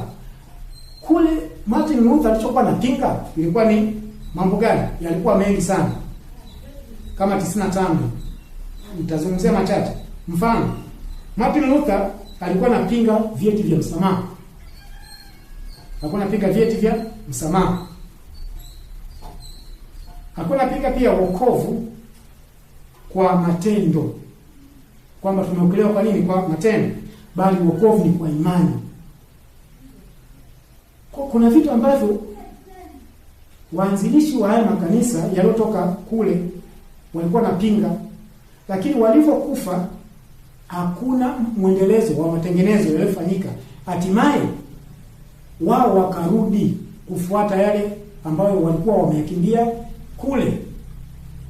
Kwa kitendo cha kukimbia kule tena na kukumbatia mafundisho ya Kikatoliki, hiyo ndio Biblia inaita kwamba kama mama alivyo ndivyo alivyo na binti yake. Kwa hiyo kanisa Katoliki ndiye mama wa nini? Mama wa makanisa. Hiyo ni kweli. Hiyo ni nini? Ni kweli. Yeye ndiye mama, kazaa makanisa ambayo makanisa yanafuata nini? Yanafuata mafundisho yake. Lakini sio wote. Kuna ambao ni uzao wa mwanamke wa Ufunuo 12 au tutakuja kujifunza. hawafuati mafundisho yake, hawafuati mafundisho yake. Kwa hiyo makanisa haya yaliyotoka Rumi, haya ndio yanaitwa makahaba. Kwa nini? Wanafuata mafundisho ya nani? Ya mama yao. Kwa mfano, hii ibada ya Jumapili, hakuna uthibitisho katika Biblia kwamba ni ibada halali. Ni ibada ambayo aliyeanzisha ni nani? Ni Rumi, ni upapa ndio ulioanzisha. Lakini Wakristo wangapi wanafuata ibada hii? Ndio maana Biblia inasema kama mama alivyo ndivyo alivyo na binti yake. Christmas. Ni Wakristo, makanisa mangapi yanafuata Christmas, yanafanya ibada za Christmas? Lakini Christmas haipo kwenye Biblia. Mwaka mpya, ni makanisa mangapi yanasherehekea mwaka mpya? Jinsi mama alivyo ndivyo na binti alivyo, ndivyo na binti alivyo. Lakini pia kuna mambo mengi ambayo yanaonyesha kwamba huu utawala wa papa ndiye mpinga Kristo, ndiye mwanamke kahaba. Ndio ukisoma kitabu cha Pambano Kuu kurasa wa 317 neno la Bwana linasema,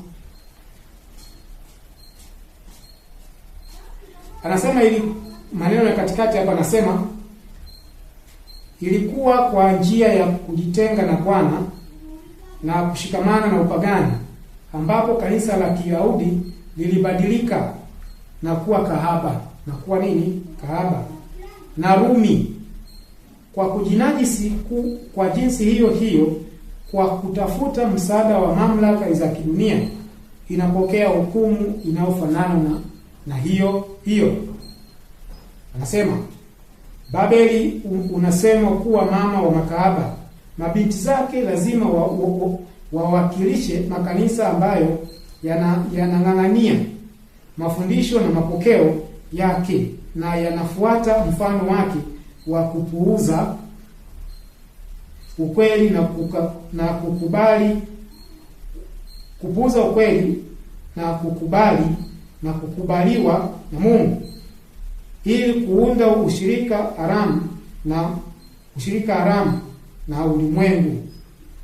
Kwa hiyo tunaambiwa jinsi Wayahudi walivyokataa ukweli, Mungu aliliita kahaba.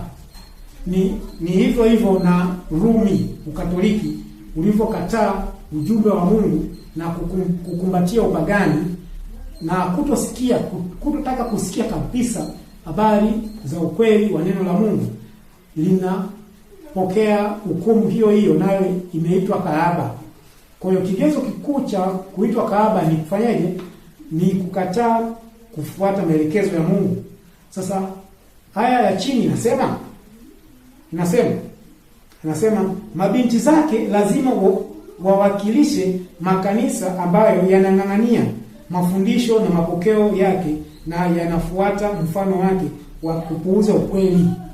Kwa mabinti wa kanisa Katoliki ni wale ambao wanafuata mafundisho ya Kikatoliki. Haijalishi jengo limeandikwa kanisa la Waadventista Sabato, lakini ikiwa tu tunafuata mafundisho ya Kikatoliki, ujue kwamba na sisi tutaangukia huko. Haijalishi jengo limeandikwa kanisa la Waadventista Sabato, ilimadi tu tunafuata mafundisho ya Kikatoliki. Roho nabii inasema tutakuwa binti. Tutakuwa binti.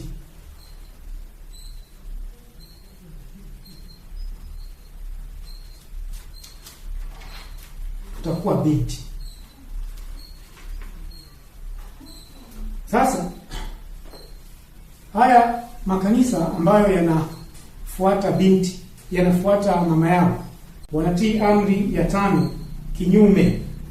Wanatii amri ya 5 kinyume. Kutoka 20 fungu la 12 nasema, waheshimu baba yako na mama yako, siku zako zipate kuwa nyingi katika nchi upewayo katika nchi upewayo na Bwana Mungu wako. Kwa hiyo wanatii amri ya 4 kinyume. Amri ya 4 inasema waheshimu baba yako na mama yako, siku zako zipate kuwa nyingi katika nchi upewayo na Bwana Mungu wako. Sasa wao wanatii baba yao, lakini pia wanamtii na mama yao. Unaposoma katika kitabu cha Yohana 8:44, Yesu alisema kwamba ninyi ni wa baba yenu Ibilisi, na tamaa za baba yenu ndizo mpendazo kuzitenda. Kwa kuwa baba ni Ibilisi afuati neno la Mungu, basi na makanisa ambayo hayafuati neno la Mungu wanamtii baba yao, ambaye ni nani? Ni Ibilisi. Ni nani? Ni Ibilisi. Lakini pia wanamtii na mama yao. Ndio maana mama yao ni nani sasa? Mama yao ni nani? Tunajifunza ni kanisa Katoliki, ndio mama yao. Kwa nini? Kanisa Katoliki limeolewa na shetani. Limeolewa na nani? Na shetani. Ukisoma Ufunuo 12, Ufunuo 13 fungu la 2, yanasema, na yule mnyama niliyemwona alikuwa mfano wa chui, na miguu yake ilikuwa kama miguu ya dubu, na kinywa chake kama kinywa cha simba. Yule joka akampa nguvu zake na kiti chake cha enzi na uwezo mwingi. Kwa aliyepewa mamlaka na shetani, nguvu na shetani na uwezo mwingi na shetani, ni kanisa Katoliki. Ni kanisa Katoliki. Kwa mume wa kanisa Katoliki ni nani? Ni shetani. Sasa wakazaa watoto gani? Makanisa yanayofuata mafundisho ya shetani. Mafundisho nini? Shetani. Lakini Yesu anasema na kondoo wengine ninao. Unaposoma kwenye kitabu cha Ufunuo cha Yohana 10 fungu lile la 6, neno la Bwana linasema, na kondoo wengine ninao ambao si wa zizi hili, na hao nao imenipasa kuwaleta, na sauti yangu wataisikia, kisha kutakuwako kundi moja na mchungaji mmoja. Kwa kuna kondoo wa Mungu wapo huko. Sasa ni lini ambapo haya makanisa yaliyotoka Rumi, ni lini yalianza kuhesabiwa kwamba yanaenda kinyume na Mungu? Ni lini ambapo walihesabiwa hivyo? Kwa nini? Ni lini walihesabiwa hivyo? Katika kitabu cha maandiko ya awali, ukurasa wa 311 na ile haya 311 na ile haya ya kwanza, neno la Bwana linasema, kuna kitu kinaitwa dhambi ya Babeli. Sema, niliona kwamba tangu malaika wa pili alipotangaza kuanguka kwa makanisa, yamekuwa yakizidi mno kuwa machafu. Turudia tena, nasema, niliona kwamba tangu malaika wa pili alipotangaza kuanguka kwa makanisa, yamekuwa yakizidi mno kuwa machafu. Sasa tangazo la ujumbe wa malaika wa pili, malaika wa kwanza na malaika wa pili, ilitolewa kipindi kile cha wakina William Miller, kile kipindi cha vuguvugu la marejeo ya Yesu Kristo, ambapo ujumbe wa malaika wa kwanza ulihubiriwa na ujumbe wa malaika wa pili ulihubiriwa. Sasa tangu wakati huo, baada ya haya makanisa kukataa kusikia ujumbe wa malaika wa kwanza, wakakataa kusikia ujumbe wa malaika wa pili, wakasukumia mbali ujumbe wa Sabato, basi tangu hapo makanisa haya yakahesabiwa kwamba yameanguka, na yakahesabiwa ndiyo watoto wa nani? Watoto wa mama huyu kahaba, watoto wa Katoliki, watoto wa Katoliki. Kwa hiyo haya makanisa yote, KKT, Lutheran, Anglikana, yote yalihesabiwa kwamba ni watoto wa mama. Kipindi gani? Tangu 1800, ambapo ujumbe wa malaika wa kwanza na wa pili ulipohubiriwa. Ni ujumbe gani? Ujumbe wa malaika wa pili unapatikana kwenye kitabu cha Ufunuo sura ya 14 na lile fungu la 8. Nasema, kisha mwingine malaika wa pili akafuata akisema, umeanguka Babeli, mji ule ulio mkubwa, maana ndio uliowanywesha mataifa yote mvinyo ya ghadhabu ya uasherati wake. Kwa ujumbe huu ulihubiriwa katika ile miaka 1840 ambapo William Miller alihubiri kwamba Yesu anakuja na watu warejee kwa Yesu. Na lakini tunaona watu walikaidi. Ujumbe ulihubiriwa kwamba makanisa yameanguka. Kwa nini yameanguka? Yalikuwa yamekataa ujumbe uliotumwa kutoka mbinguni. Kwa tangu hapo ujumbe huu ukawa nini? Tangu hapo makanisa haya yaliyotoka Rumi yalipokataa ujumbe wa malaika wa kwanza na ujumbe wa malaika wa pili, basi tunaona kwamba wakawa wametangaziwa kwamba wameanguka. Kwa tangu hapo makanisa haya yakawa yameanguka. Kwa nini? Walikataa ujumbe ambao ungewafanya wao kujua nini kinaujia ulimwengu. Walikataa ujumbe uliotolewa mbinguni kuhusu utunzaji wa amri ya 4. Kwa walipokataa ujumbe wa malaika yule wa kwanza inayoelekeza watu katika kutunza Sabato, walipokataa ujumbe wa malaika wa pili ukatangazwa kwamba wameanguka. Kwa tangu hapo haya makanisa yote yakawa yameanguka, yakaanza kuhesabiwa yakaanza kuhesabiwa kuwa ni watoto wa Katoliki, ni mabinti wa nani? Wa Katoliki, mabinti wa Katoliki. Kwa hiyo kwa nini wanaitwa ni mabinti wa Katoliki? Kwa sababu tunaona mafundisho ya Katoliki yapo katika makanisa hayo, yapo kwenye makanisa hayo. Unaposoma katika kitabu cha Ufunuo, kitabu cha Pambano Kuu, ukurasa wa 418, ukurasa wa 418 haya ya pili na ile haya ya kwanza na haya ya pili, maneno ya Bwana yanasema kama ifuatavyo. 18 haya ya kwanza na ya pili, anasema wakati ambapo watu hawana ufahamu wa mbinu zake, adui huyu asiyelala usingizi anafuatilia nyendo zao kila wakati. Anapenyeza uwepo wake katika kila idara ya nyumba, katika kila mtaa wa mji, katika makanisa, makanisa. Anasema katika mabaraza ya kitaifa, katika mahakama, akileta mashaka, akidanganya, akishawishi, kila mahali akiharibu roho na miili ya wanaume, wanawake na watoto, akivunja familia, akipanda mbegu za chuki, akipanda ugomvi. Tunaona kwamba sasa nabii wa Mungu anaeleza kwamba shetani anaingia katika kila sehemu. Anaingia kwenye mabaraza mbalimbali katika nchi, anaweka mafundisho yake. Anaingia hadi katika makanisa, anaweka mafundisho yake. Sasa mafundisho haya anaeneza kupitia nani? Anayaeneza kupitia yule ambaye amempa kiti cha enzi na aliyempa nguvu nyingi na uwezo mwingi, kanisa Katoliki. Hawa ndio wananywesha mataifa yote.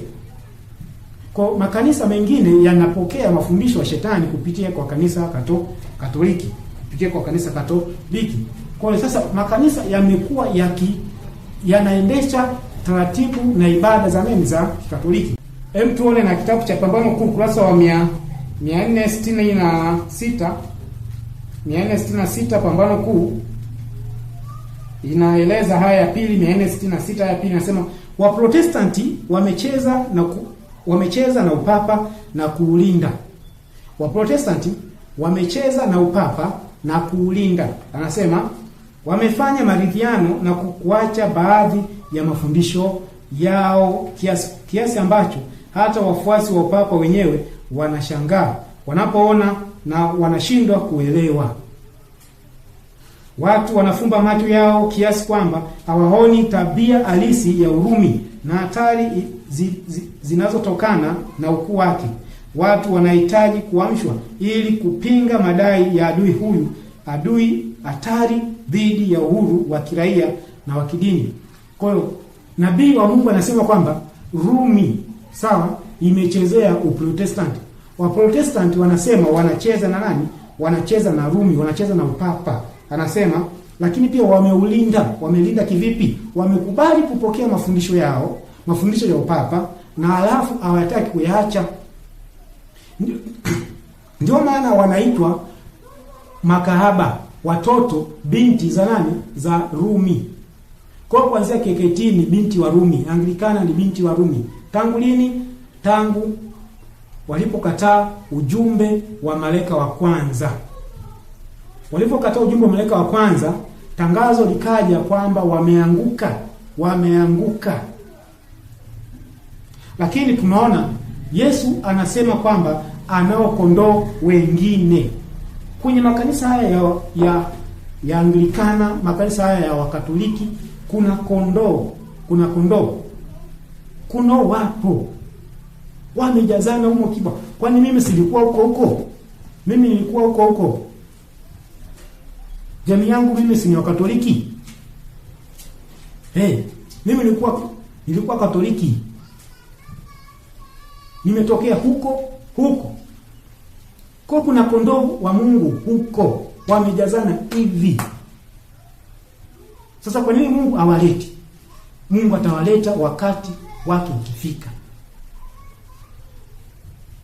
Wakati watakapokuja, wengine watatoka kwenye zizi halisi, watachukua nafasi. Kuna kondoo wa Mungu. Kwa Katoliki kuna kondoo, kwa Uislamu kuna kondoo, huko KKKT kuna kondoo wa Mungu. Kwa hiyo tunaishi kipindi ambapo watoto wa Urumi, upapa, wanatengenezewa mbinu za kuweza kuwarejesha katika zizi lile ambalo walitoka. Kanisa la Kristo, kanisa la wote wanaomwamini na Kristo, wa Katoliki, wa Pentekoste, wa Anglikana, wa Methodist, sijui nani, imradi ni mfuasi wa nani? Wa Kristo. Ni kanisa la Kristo. Ndio maana unapokuwa unajifunza na ambao sio Waadventista, usiwaone sio kanisa, ni kanisa. Na ni imani ya msingi namba 10 na ngapi? 12. Ndio maana tunakula nao meza ya nini? Ya Bwana. Wakija hapa, imradi wamemwamini Bwana wakabatizwa kwa mafundisho aliyofundishwa, huyo anashiriki meza ya nini? Ya Bwana. Kwenye kanisa hili, awe ni Mkatoliki anakula kipa imara kule, atakula meza ya Bwana hapa. Walitoka Rumi, kwa hiyo kuna mikakati mingi ya kuwarejesha tena.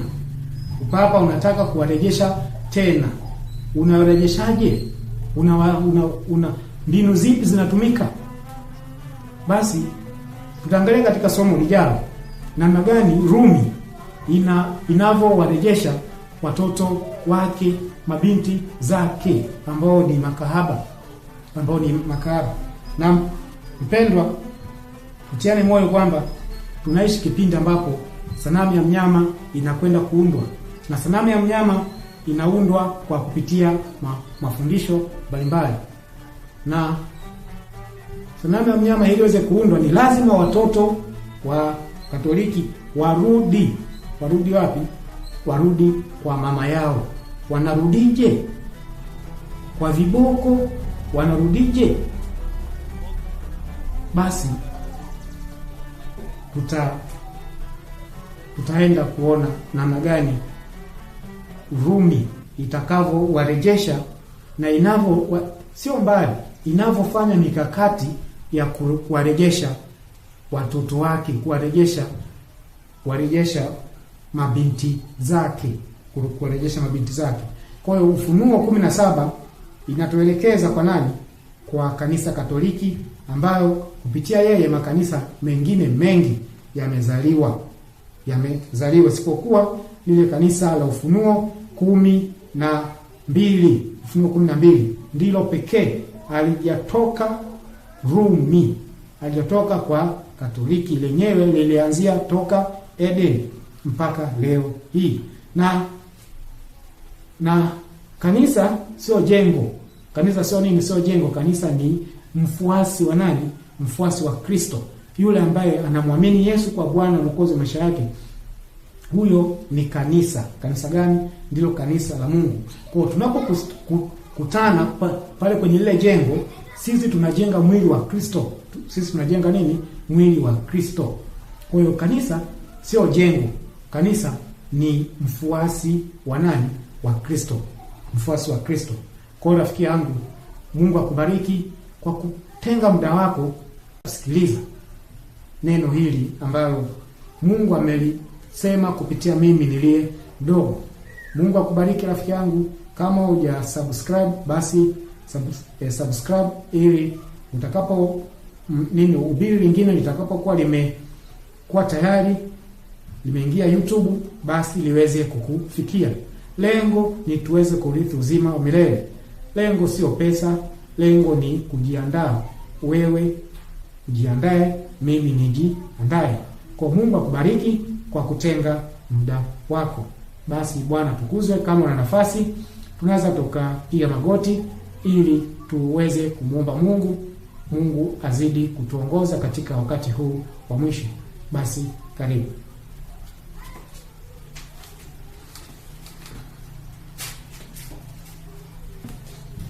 Tuombe. Baba yangu na Baba yetu wa mbinguni, tunasema asante kwa wakati huu ambao umeruhusu tuweze kujifunza neno lako kupitia mimi niliye mdogo, na kushukuru kwa kuwa umezungumza nasi. Basi Yesu tusaidie kuweza kuelewa pale ambapo hatukuelewa. Tunaamini utakuwa nasi. Tuandae pia kwa ajili ya ubiri lingine ambalo liko mbele yetu. Tunaamini utakuwa nasi. Tunaomba kupitia jina lako la thamani, jina la Yesu Kristo. Amina.